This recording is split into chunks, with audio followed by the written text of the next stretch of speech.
was June 17th, 1995. The sun was warm. As the backyard balloons danced in the summer breeze and laughter echoed through the small town of Greenville, Alabama. That day, 7-year-old Emily Grace Holloway was celebrating her birthday. Her parents, James and Lorraine, had gone all out, rented a bounce house, hired a clown, and set up tables full of cupcakes and gifts. The laughter faded, and Emily was gone. But by 6:13 p.m., the music stopped. The cake sat untouched. But when her name was called to cut the cake, no one could find her. Maybe she was hiding, giggling in a closet or under a bed. But as minutes turned into hours, and the sun began to set behind the tall pine trees, the cold weight of fear settled in, vanished. She had been there just minutes before, seen playing hide-and-seek with her cousins near the tool shed in the backyard. At first, her parents thought it was a prank. The local police were called, then the state troopers. Helicopters circled above.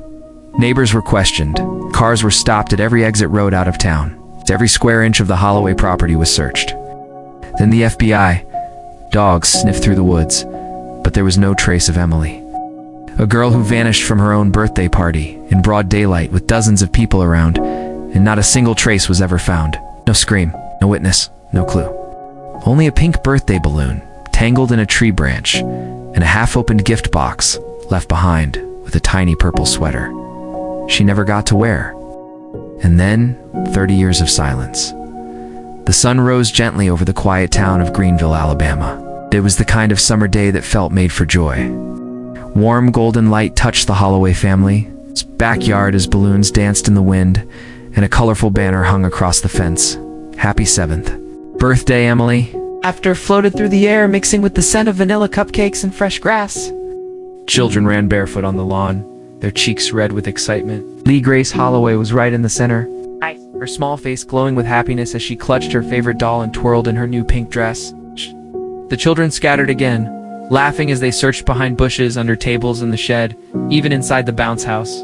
But after 10 minutes, the smiles faded.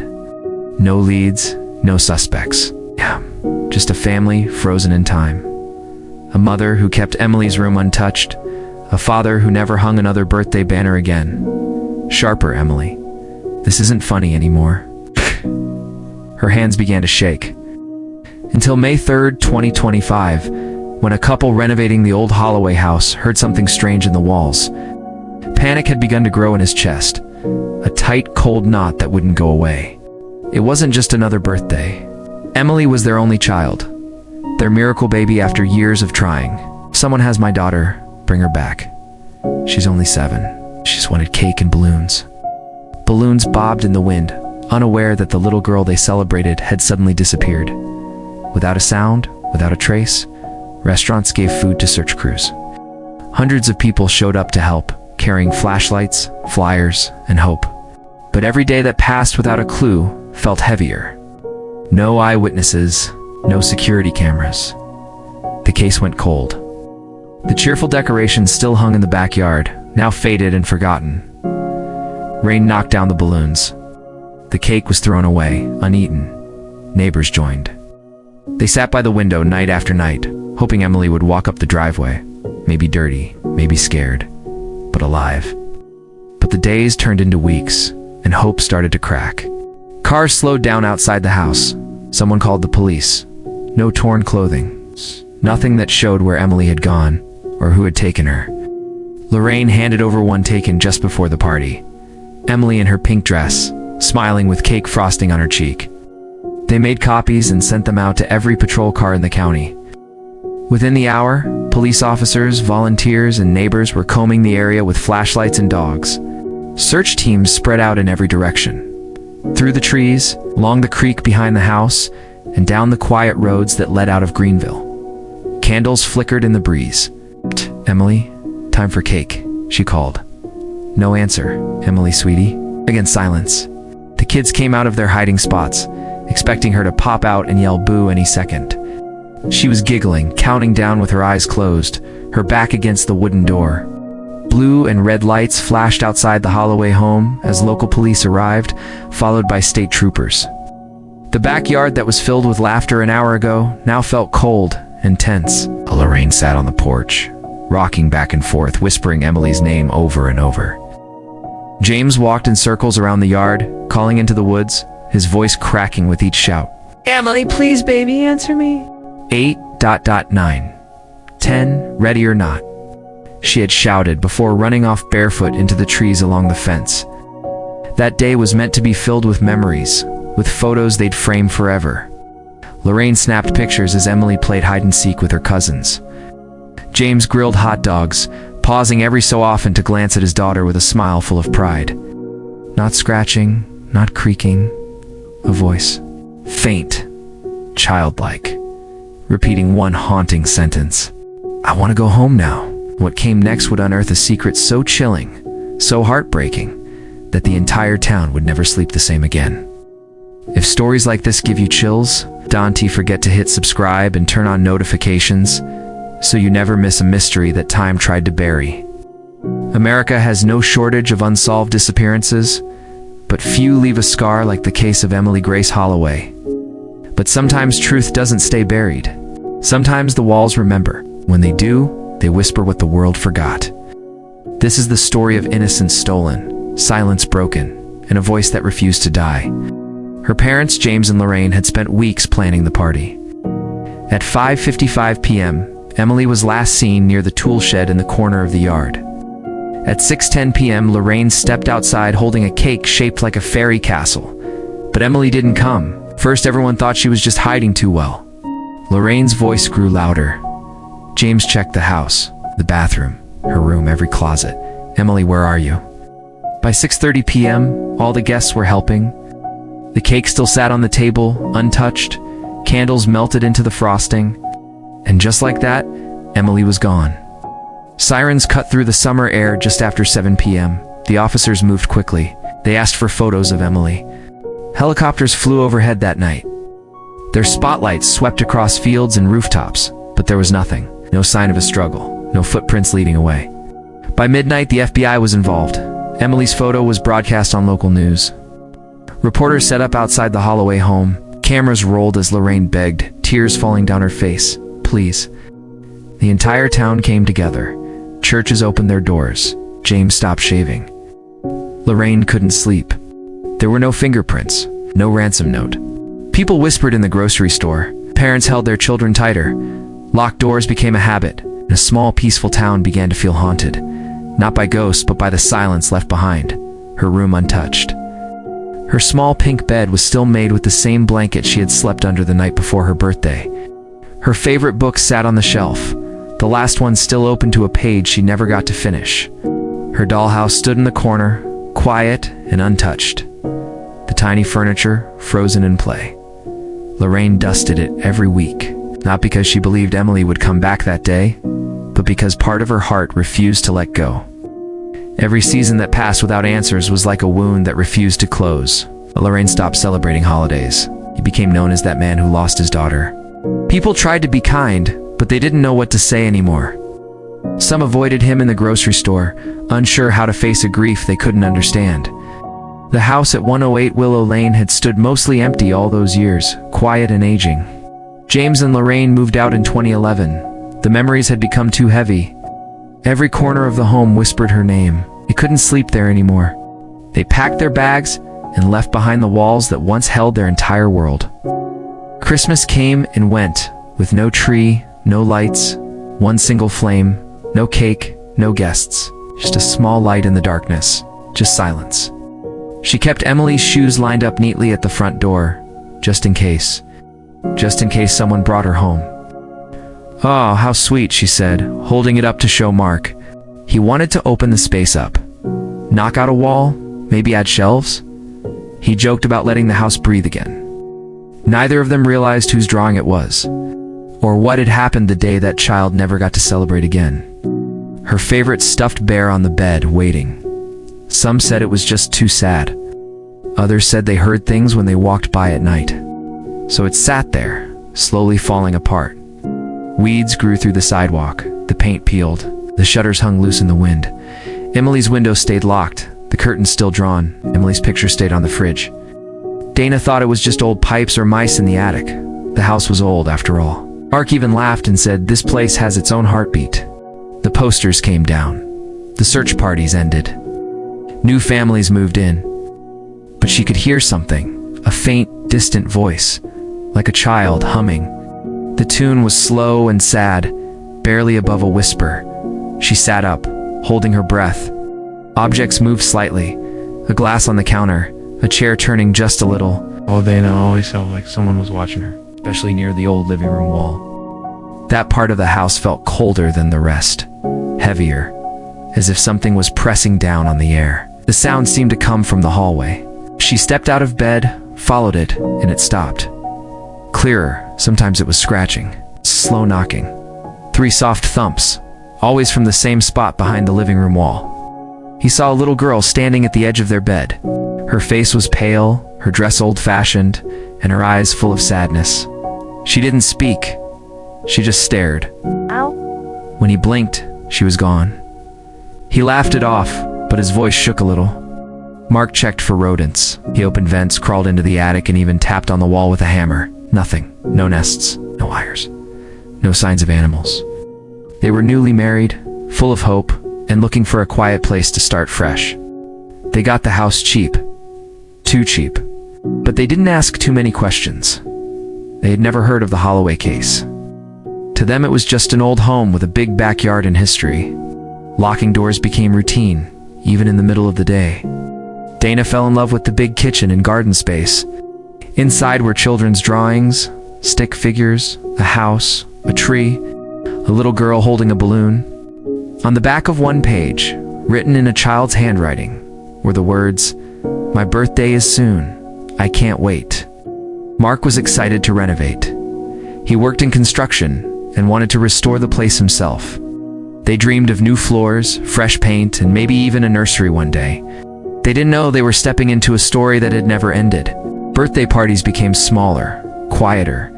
The joy that once filled summer air in Greenville was now replaced by caution. Children who had once played with Emily grew up and graduated. But the older folks remembered. They remembered the little girl with the bright smile who vanished in her own backyard. And they remembered how it changed everything. But no one came. Emily's room stayed exactly the same. James never took down the birthday banner from the garage. Faded with time, the letters curling at the edges, but he couldn't bring himself to throw it away. It was the last thing Emily had seen on that day. The last thing that said, "We love you." Sometimes at night, he would stand in front of her door, his hand resting on the doorknob, but he wouldn't go in. The silence behind that door was too heavy. The town of Greenville, after a while, began to move on. Slowly, quietly, with guilt in its bones. Parents didn't let their kids out of sight anymore. But for James and Lorraine, time did not move forward. James grew quiet, went back to work, but the spark in his eyes was gone. Every year on June 17th, they lit a candle on the porch, waiting. Always waiting. Nearly 3 decades had passed since Emily Holloway disappeared. For years, no one wanted to buy the house. People said it felt cold, strange, even cursed. Then in early 2024, something changed. A young couple from out of state, Mark and Dana Miller, bought the house. They moved in during spring. One evening, while cleaning out the basement, Dana found an old box with faded labels. Dana smiled. That summer, Mark began tearing down old drywall in the living room. But some walls aren't meant to be opened. Some walls keep secrets. And behind one of them, something was waiting. First it was little things. A soft tapping sound at night. Faint, like someone gently knocking behind the walls. But soon, the sounds grew louder. Then came the whispers. One night Dana woke up at 3 a.m. The house was completely still. Mark was asleep beside her. The next morning, Mark said he had a strange dream. Over the next few weeks, the feelings in the house began to change. Lights flickered. Then, on May 3rd, 2025, everything changed. Mark had left his phone recording near the wall overnight, hoping to catch the noises. When they played the audio the next morning, they froze. For the first few minutes, it was quiet. Then came the sound of breathing, soft, close. Then, a whisper, a child's voice. Faint but clear. "I want to go home now." Dana dropped the phone. Mark turned pale. Not angry, not scary. Just lost. Just tired. It was a voice they had never heard before, yet somehow it felt heartbreakingly familiar. And in that moment, they knew something was inside the house, something that had been waiting for 30 years. Mark played the recording over and over again. Each time the voice sounded the same, a soft, trembling whisper. "I want to go home now." "That's not normal, Mark," she said, her voice breaking. "That's not something old pipes do. That's not the wind. That's someone." He didn't tell them about the voice. He just said he wanted to open up the space and install shelves. It was quiet, like the voice of a child speaking through tears, not angry, not shouting, just deeply, deeply sad. "Do you hear that?" They asked. They turned on the TV, played music, tried to laugh, but the energy in the house had changed, felt colder now, more distant. The joy they had when they moved in was gone. In its place was a sadness that soaked into everything. The furniture, the floors, the walls. The room felt ice cold, though it was summer outside. The men didn't laugh. They didn't roll their eyes. She searched online for the name that had appeared in the old news reports. Detective Carol Whitmore, the woman who had worked Emily Holloway's case in 1995. They just stood there, listening to the wall like it was breathing. Dana sat on the couch, hugging her knees to her chest. Her hands wouldn't stop shaking. Mark wanted to believe there was a logical reason. Maybe a neighbor's child had spoken through a vent. Maybe it was a radio signal. But deep down he knew that voice was not outside the house. It was inside the wall. They tried to ignore it for a few days. They didn't talk about it. Why? She was older now, retired, her hair more gray than blonde. But her eyes were sharp, remembered the Holloway case like it had happened yesterday. Emily's photo had stayed on her desk for years. She never stopped thinking about the little girl who vanished without a trace. Then came the quiet, tired voice of the detective. One morning, Mark invited his renovation crew over to start tearing down part of the living room. As the crew worked, one of the men, a plumber named Carl, paused. He stood still, staring at the wall. It was painted purple, with faded stickers, stars, hearts, and a single name scratched into the top. Her hand brushed the wall gently, as if she could feel the years hiding beneath the paint. Then she turned to Mark and Dana. Her hands flew to her mouth. Oh my God. Everyone went silent. She opened the lid carefully. Then it happened again. Same spot. In a folded drawing, a crayon sketch of a house, a tree, and a little girl standing alone. Every time. Mark sat on the floor, eyes wide, unable to move. Detective Whitmore closed her eyes for a moment. She had spent 30 years chasing shadows. And now, finally, she had found the truth. Piece by piece, the wall began to open, a space that hadn't seen light in 3 decades, a whisper, clear, sharp. Then he grabbed a crowbar, placed it at the edge of the drywall, and pulled. I'm still here. What had once been a home again, filled with fresh paint and hope, was now an active crime scene, soaked in the weight of a secret that had waited 30 years. Tools dropped. Carl backed away, his face pale. Another man muttered, "What the hell was that?" Every piece was handled like it carried answers, because it did. Time had taken its toll, but Emily had left behind clues that had survived behind a wall no one thought to check. Mark took a breath and finally told them everything. The tapping, the dreams, the recordings. That afternoon, Dana made the call. The number still worked. Dana's voice trembled as she spoke. I think we found something in the house. And I think it's connected to the girl who went missing here." There was a long pause on the other end. "Tell me everything." Detective Carol Whitmore arrived 2 days later. When she stepped inside the house again, she paused. "Show me where you heard the voice." Mark pointed to the center of the living room wall. "Right here," he said quietly. "This is where it always comes from." The detective nodded.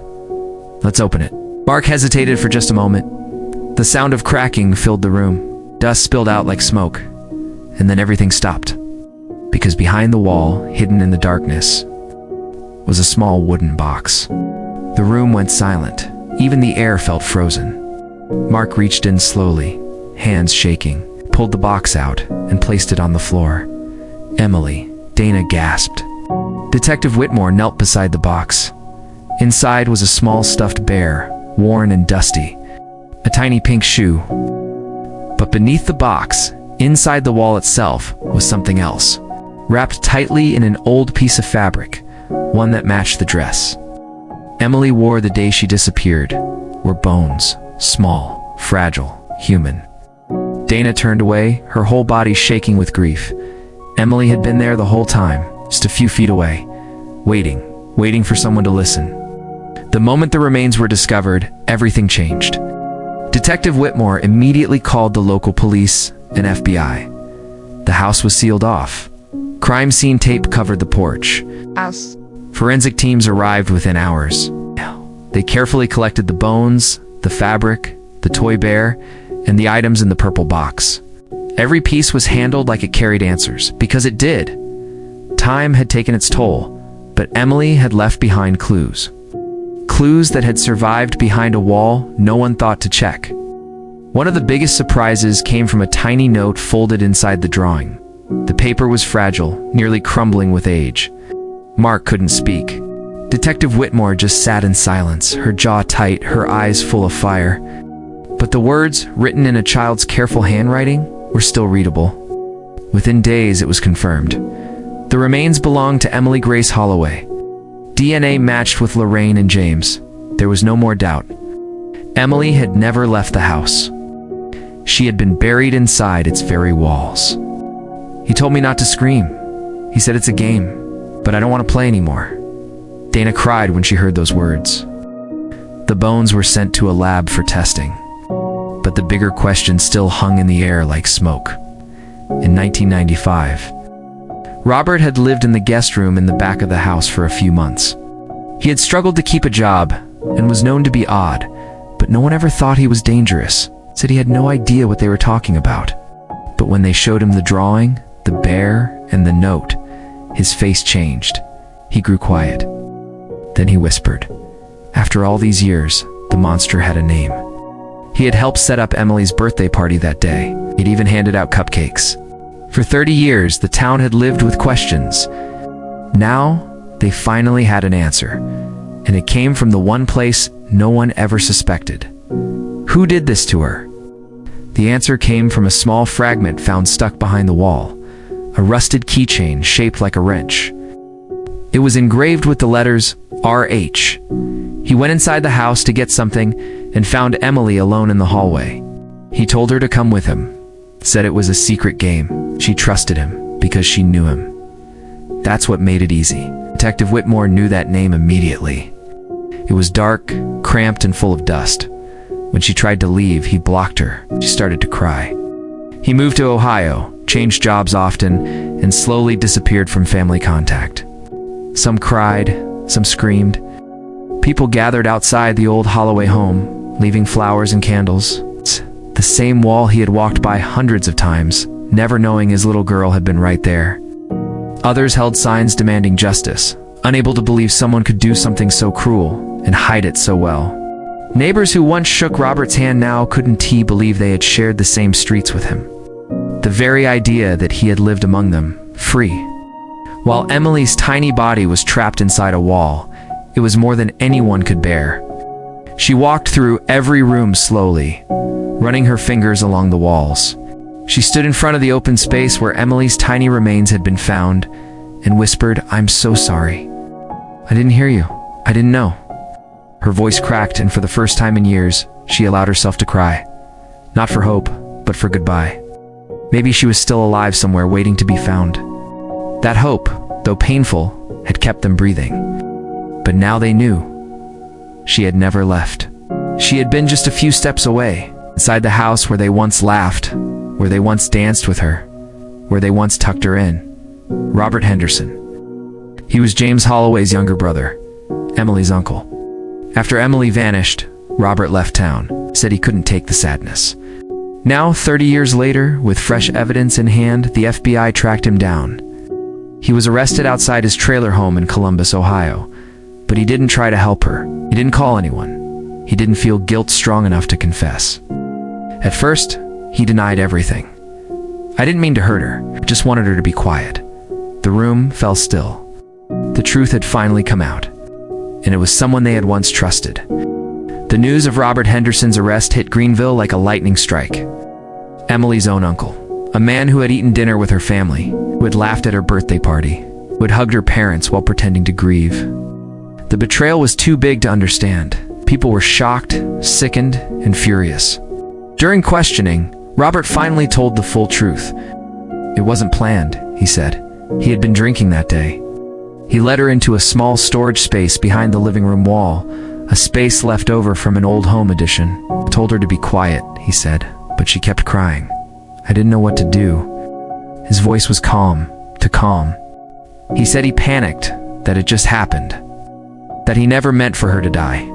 Instead, he sealed the space shut, but hid her away like a secret, and then walked back into the yard and handed out slices of birthday cake. When the FBI announced his confession, the town was stunned. Lorraine Holloway collapsed when she heard. James didn't speak. He just sat down in the grass outside their old home and stared at the wall. A monster had taken her, and that monster had worn a familiar face.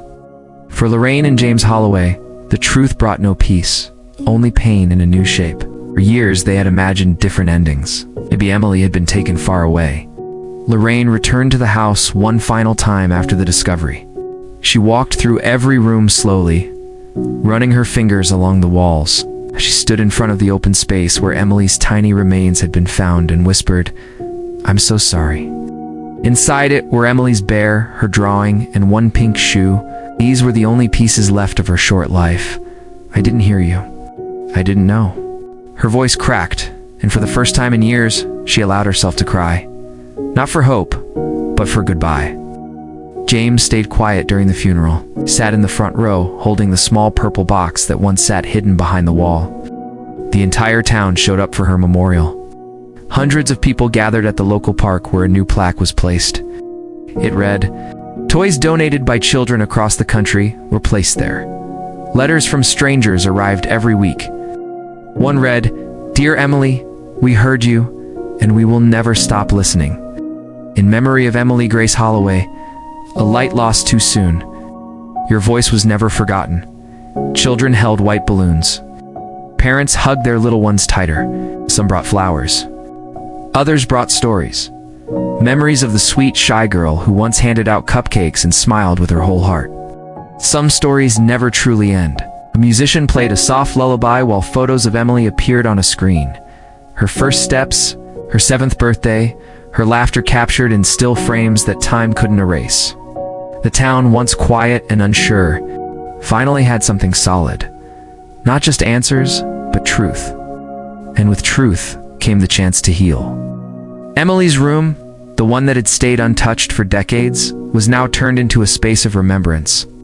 Her life was stolen, not just by a person, but by the silence that followed. In the end, it wasn't justice that brought closure. It was her voice, a voice that echoed through time, a voice that refused to be buried, a voice that finally came home. They live on, in the silence of forgotten rooms, in the questions that go unanswered, and in the voices that refuse to fade. Emily Grace Holloway was only 7. She didn't get to grow up, go to high school, fall in love, or chase dreams. But even silence can break. Even secrets hidden for 30 years can be pulled from the shadows. Because one small voice, one whisper in a wall, was powerful enough to shake an entire town awake. To every parent watching, hold your children close. To every heart still searching for justice, don't stop listening. And to Emily, wherever your spirit now rests, your voice was heard. The world remembers you now, and we always will.